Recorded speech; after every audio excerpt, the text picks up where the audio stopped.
Hey folks, I'm Phil. I'll be your speaker this afternoon. Currently work as a solution architect at Astronomer. Previously I worked in data analysis and data engineering in the financial sector with large and smaller institutions, and I'm a big Python fan, big Airflow fan, and also a big Trino fan. So happy to be able to talk about all those topics today.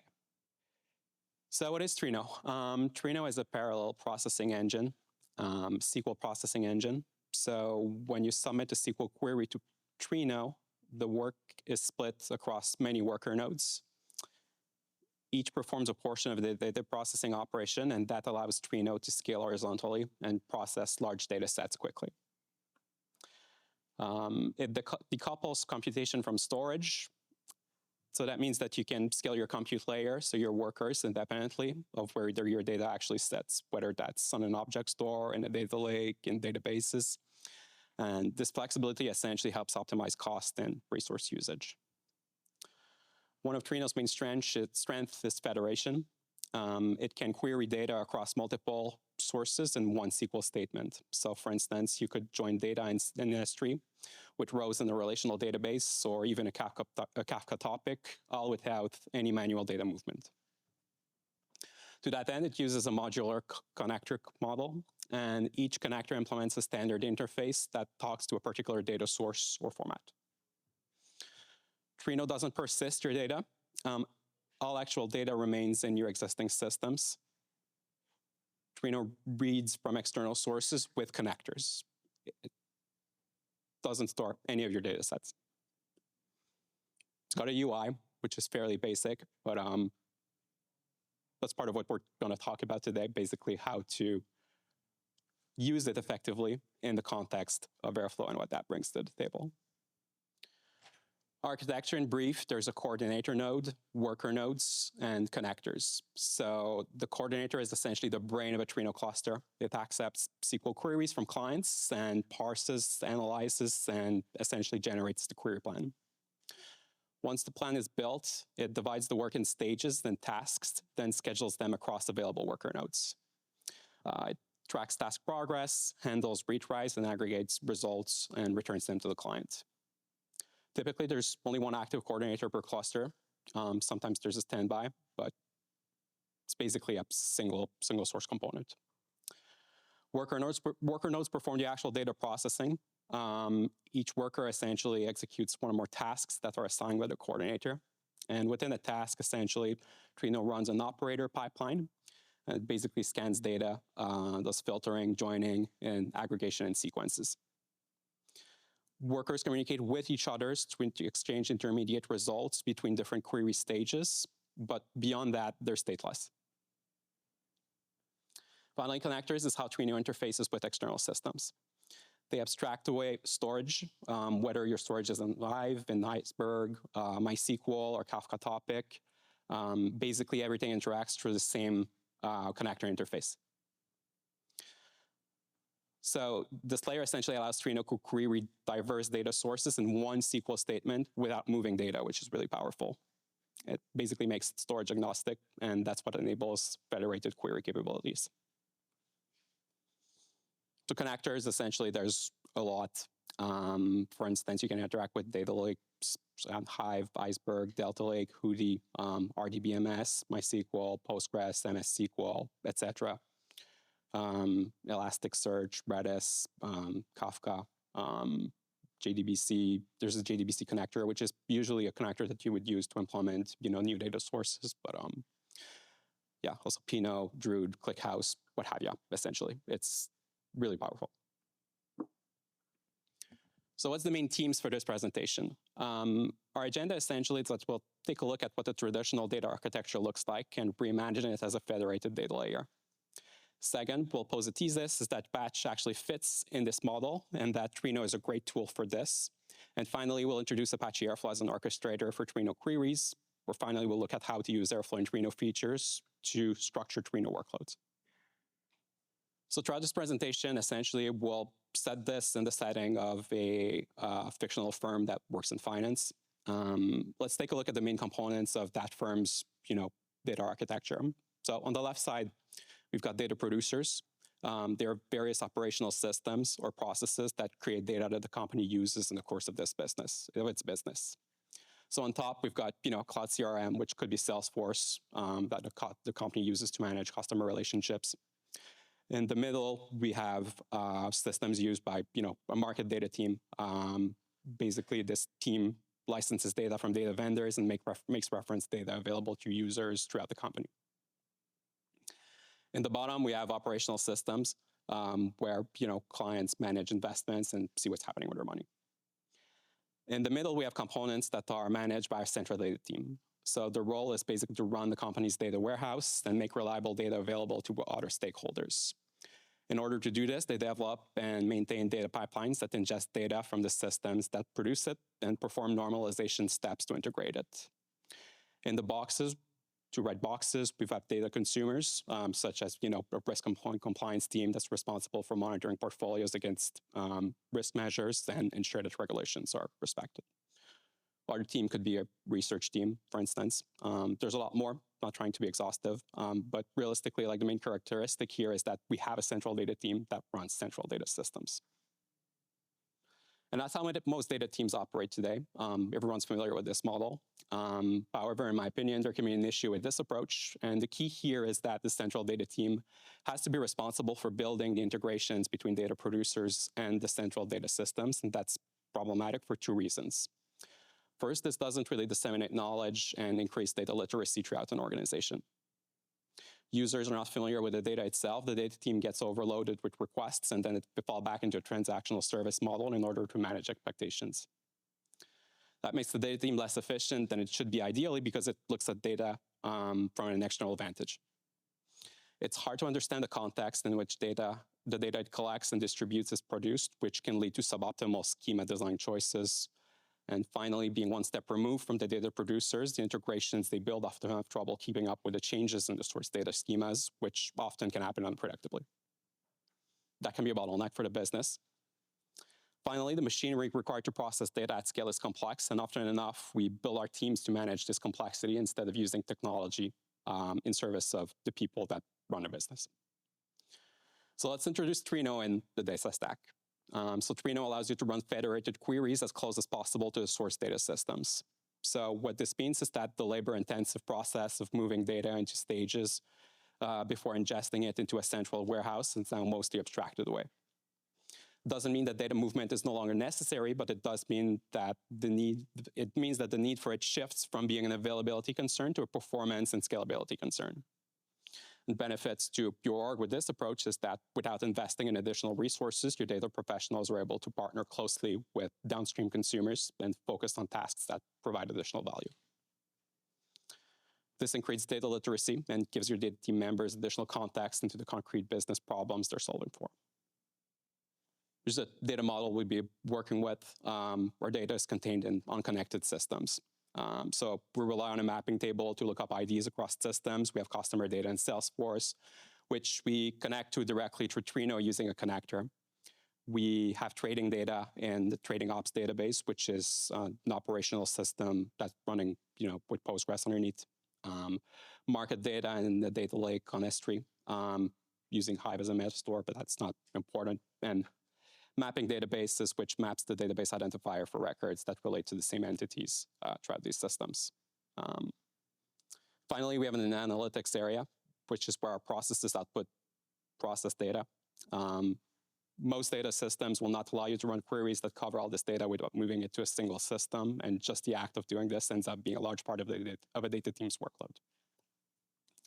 And that's where Trino's federation capabilities really shine.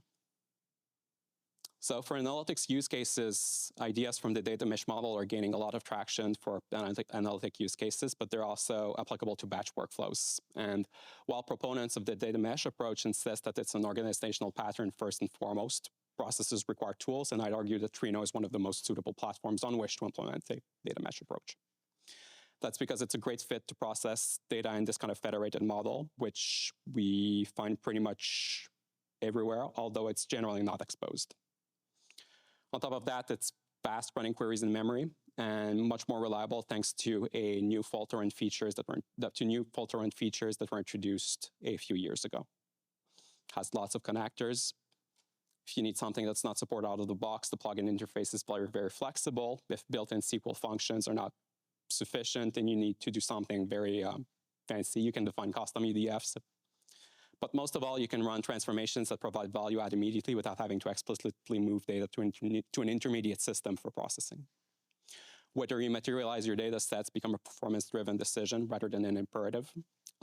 So for instance, you may want to extract transactional data from a source system and materialize it in the fact table in Iceberg on object storage to perform downstream analytics, because running heavy OLAP workloads on production systems directly may not be advisable. Fortunately, this process is really easy.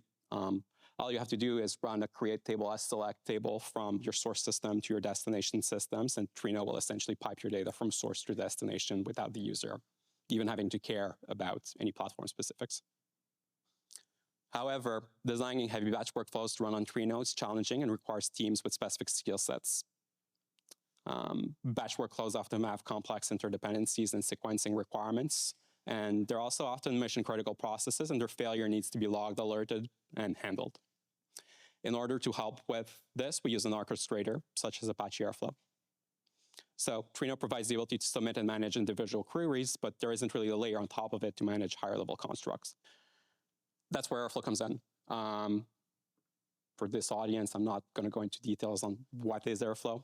I expect that's pretty well known, but yeah, open source platform for developing, scheduling, and monitoring batch-oriented workloads. Open source since 2015. And yeah, in contrast with point-and-click tools, it's a platform to programmatically define, schedule, and monitor workflows as Python code. Strong community, used by organizations of all sizes all around the world. So let's talk about how to structure Trino workflows on Airflow and how Trino and Airflow features can work hand in hand to successfully process data at scale. We'll start by looking at the basic Trino DAG to introduce some additional complexity through checkpointing and dynamic task mapping. Then we'll talk about Trino's recently introduced fault-tolerant execution mode and data-aware scheduling and what that brings to the table with this federated model. First approach is what I call the brute force approach. It's the simple, naive approach that pretty much anyone can implement really quickly. So basically, this consists of sequencing long, expensive queries and angling retries with the default Airflow mechanism. It's what the DAG would look like in code. I've highlighted the important part in this case. Top of it, we have the default arguments passed to all tasks in the DAG. So in this case, we set the retry parameter to tree with a retry delay of 15 minutes. DAG idea. And then there's our task definition. This slide just showing one for space, but you can have as many as you like. So the task shown is using SQL execute query operator, defines a connection to connect to the Trino cluster explicitly, and passes the reference to a SQL query as a file, as a payload. Under that, we have the task dependency definition, which is accomplished using bit shift operators on the right, the actual payload. The problem with this approach for long, expensive batch jobs is that if the Trino query fails for some reason, such as running out of memory on the cluster, the retry mechanism isn't granular at all, and the whole query needs to be relaunched from scratch. If the query takes multiple hours, this can lead to an SLA breach. In order to address issues with the previous approach, we can introduce sharding in our DAGs. So this is a technique which consists of splitting a long-running, expensive query into logical parts. And these logical parts can be executed independently and output intermediate data sets, which downstream tasks use to continue processing until the end result is achieved. Airflow is a great framework for this, as it allows DAG authors to easily sequence subqueries and monitor the execution of the full workflow in one place. So the pros for this approach: less work to be retried in case of a query failure. It improves landing times when the whole query has to be retried. And specifically with Trino, not all connectors support parallel scans. For instance, JDBC and database connectors don't in general. So this can significantly speed up querying with some understanding of how your data is partitioned. Cons: requires manual optimization because the Trino query planner does not have the full picture of the complete unit of work. Query author needs to have a better understanding of the query plan in order to find suitable parts to extract and run it independently. And it can create very complex workflows. So editing our DAG from the previous example, and in order to take advantage of this, in this case, we'll simply split the work across the account number prefixes. And this could be a good split if these prefixes are evenly distributed and the source system has matching partitions. But that's a big assumption, and we should check this in practice. So yeah, essentially, like we can accomplish this by creating our tasks in the loop. We'll parameterize the task ID and pass the group's identifier as parameters to our SQL queries. And this can help too with data skew. Sometimes queries can go into block state, and the block state is normal, but if persistent, it needs to be investigated. Many causes, for instance, insufficient memory, insufficient splits. That being said, when using JDBC-based operators, my personal experience is that data skew is a relatively common occurrence. And that's what the template query could look like in this case. If you notice, the templated predicate highlighted, which maps to the params passed when the task was instantiated. But the usual caveats when templating SQL queries apply. Be careful about sanitizing inputs, and et cetera, et cetera. Another thing to note is that you need to be aware of which connector Trino uses to connect to your data. If you're using this technique with some connectors, or if your data is not laid out as expected, this could actually do more harm than good. In our previous example, we showed that we could split a query according to predefined buckets. But what if you want to split your work depending on information that can only be obtained at runtime instead? That's where dynamic task mapping comes into play. Dynamic task mapping introduces the ability for users to generate new tasks at runtime based on data rather than having to know ahead of time how many tasks would be needed. For instance, let's assume that we want to process account balances and margin, but split the work according to which counterparty bank or which counterparty brokerage we were trading with. Additionally, let's assume that our current relationships change quite frequently, which makes keeping a static list impractical. Let's structure a DAG that handles this case. The important part here is the introduction of the partial and expand methods. So we use partial to define arguments that are fixed for all instances of a map task, and then we use expand to define the dynamic portion of the map task. In this case, we pass the results of a task called getBanks through an XCOM, which performs a query on Trino against the bank's dimensional table in our model. And then we use the results as map parameters, which are subsequently used in the second task. The second task runs our query, which computes cash balances by accounts, but this time it's filtered by counterparty bank ID instead of arbitrary buckets. In a subsequent step, we would use these results for further aggregated processing. This generates a DAG that isn't structurally much more complex than the base case that we looked at first, which is what we want as much as possible. And yes, that's a really old screenshot, but I find it looks better in this case. So at this point, I've been talking a lot about how to structure workloads outside of Trino to reduce the consequences of our query failures. But for a few years now, Trino has had much more robust failure handling capabilities, which we can take advantage of. So Trino now has two retry policies, which are query and task. So query-based retries are interesting, but not really useful when an orchestrator is already in play, as the whole query retries can already be handled at the Apache Airflow level. And I'd argue that that's preferable because Airflow has more flexible failure handling mechanism, such as alerts and callbacks and whatnot. The task retry policy, though, is kind of a game changer in Trino world because it allows an individual Trino task within an execution plan to continue as if nothing had happened. Thank you. To understand how this works at a high level, let's take a look at the plan for a Trino query. This is a generic select statement across multiple tables, which joins and aggregations. Each step in the white boxes is a task.